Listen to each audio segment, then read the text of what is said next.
இயேசு உங்களை நேசிக்கிறார். பிரியமானவர்களே, இந்த நாளில் ஆண்டவர் நம்மோடு பேசும்படியாய் வேதத்திலிருந்து 2 வசனங்கள் கூட வாசித்து ஆண்டவர் நம்மோடு பேசுகிற, நமக்கு கற்பிக்கிற காரியங்களை பார்ப்போம்.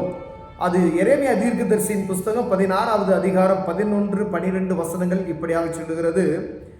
நீங்கள் அவர்களை நோக்கி, உங்கள் பிதாக்கள் என்னை விட்டு அந்நிய தேவர்களை பின்பற்றி அவர்களை சேவித்து அவர்களை பணிந்து கொண்டு என் நியாய பிரமாணத்தை கை கொள்ளாமல் என்னை விட்டுவிட்டார்களே.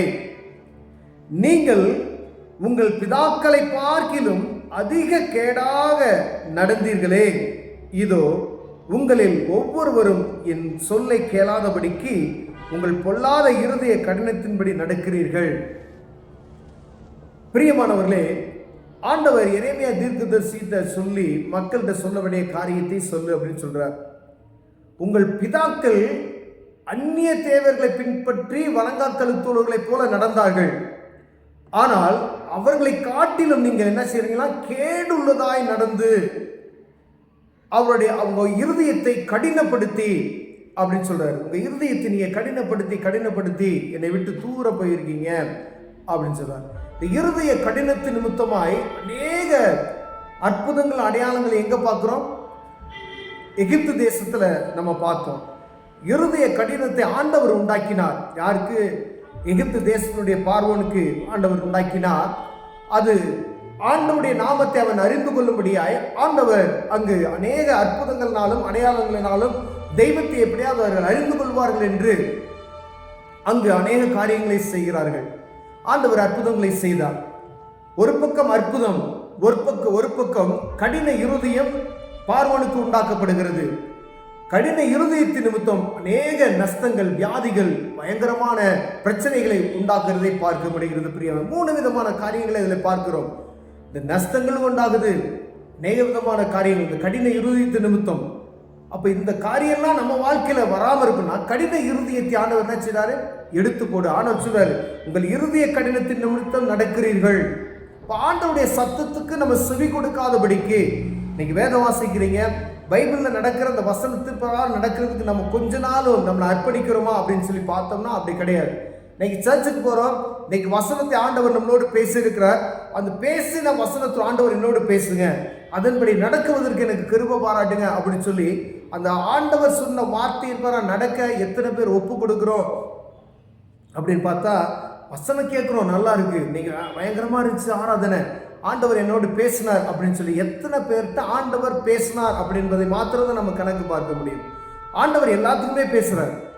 ஆனா இருதய குத்துண்டவர்களாய் ஆண்டவர் நம்மளோடு பேசினார், நான் பேசுவதற்கு என்னோடு பேசுங்கன்னு சொல்லி கேட்டு இது நிமித்த இயேசு என்னோடு பேசினார் என்ற வார்த்தை யாருக்கிட்ட இருந்து வருகிறது என்று பார்க்கும்படி ஆண்டவர் விரும்புகிறார். பிரியமானவர்களே, கடினப்படுத்துகிறது நிமித்தம் ஒரு காரியத்தை குறித்து மீண்டும் மீண்டுமாய் ஆண்டவர் சொல்லிக்கிட்டே இருப்பார். இஸ்ரவேல் ஜனங்களுக்கு, நீ வணங்காக்கழுத்துள்ள ஜனங்கள், என்னை விட்டு நீ அந்நிய தேவர்களை சேவிக்கிறீங்க, என்னுடைய கற்பனைகளை மறந்துட்டீங்க, என்னுடைய உடன்படிக்கைகளை மறந்துட்டீங்க அப்படின்னு சொல்லி ஆண்டவர் சொல்லிக்கொண்டே இருக்கார். இருதயம் என்ன செய்யறதுதான்? கடினமாகிக்கிட்டு அதை யோசிக்கிறதே கிடையாது. அப்படியா இன்னைக்கு சொன்னதுமே, அதை காதில் கேட்டதுமே அப்படியே போயிடும்.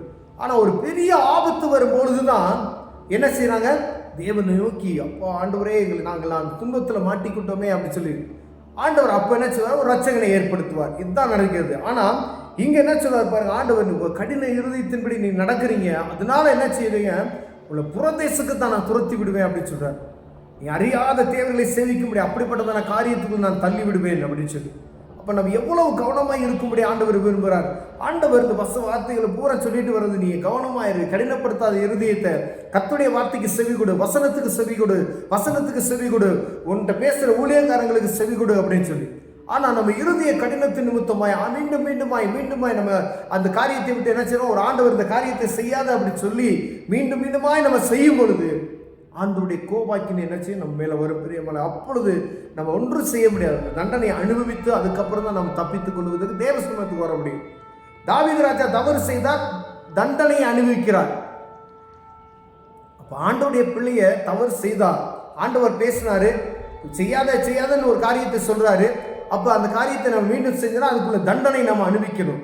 அப்ப அந்த தண்டனை அனுபவித்ததுக்கு அப்புறம் தான் தேவ சமூகத்தில் நீங்க உங்களுக்கு மன்னிப்பா திருப்பி கிடைக்கும். அப்ப நீங்க செய்த தவறுக்கு, அதாவது ரட்சிப்பின் அனுபவத்தை பெற்றுக்கொண்டு பரிசுத்தாவின் அபிஷேகத்தை பெற்றிருக்கிற ஒவ்வொரு கிறிஸ்தவ மக்களுக்கும் ஆண்டவர் இடைபடுகிறதாவது, நம்ம தப்பு பண்ணா அதுக்கு தண்டனை கண்டிப்பா இருக்கு. அந்த தண்டனையை அனுபவிச்சா மாத்திரம் அடுத்த காரியத்துக்குள்ள நம்ம என்ன செய்ய முடியும், கடந்து சொல்ல முடியும். அப்ப இருதயத்தை கடினப்படுத்தாதீங்க. ஆண்டவர் ஒரு காரியத்தை உங்களோட பேசிக்கிட்டே இருக்காரு. சபையில உங்க போதகர்கிட்ட பேசிக்கிட்டு இருக்காரு. ஏதோ ஒரு ஊழியக்காரங்க வராங்க, அவங்ககிட்ட அவங்க மூலமா பேசுறாங்க, இல்ல பிரதர்ஸ் யாராவது வராங்க அவங்க மூலமா பேசுறாங்க, இல்ல கர்த்தருடைய பிள்ளைகள் மூலமா இவங்ககிட்ட பேசலாம்.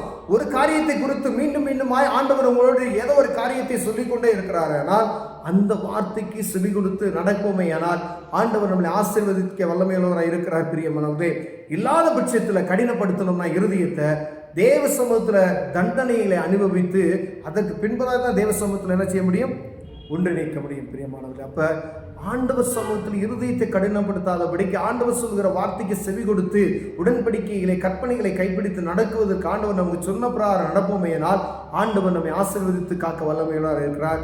கண்களை மூடுவோம், ஜெபம் செய்வோம். அன்பின் தகப்பனே, இந்த அருமையான நாளுக்காய் ஸ்தோத்திரம் ஆண்டவரே. இந்த இருதய கடினத்திலிருந்து எங்களை எடுத்து போடுங்க ஆண்டவரே. இந்த இருதய கடினம் என்கிறது ஆண்டவரே எங்களுக்குள்ள ஆழமாய் பதிந்திருக்கிறது, வேரோடு பிடுங்கி போடுங்க ஐயா. கர்த்தர் சொன்ன வார்த்தைக்கு செவி கொடுக்கிற ஆண்டவரே, கல்லான இருதயத்தை சதையான இருதயத்தை வைப்பீராக. அந்த கல்லான இருதயத்தை எடுத்து போடுங்க ஆண்டவரே. ஆண்டவருடைய வார்த்தைக்கு கட்டுப்பட்டு நடக்க எங்களுக்கு உதவி செய்யுங்க. இயேசுவின் நாமத்தில் பிதாவே, ஆமென்.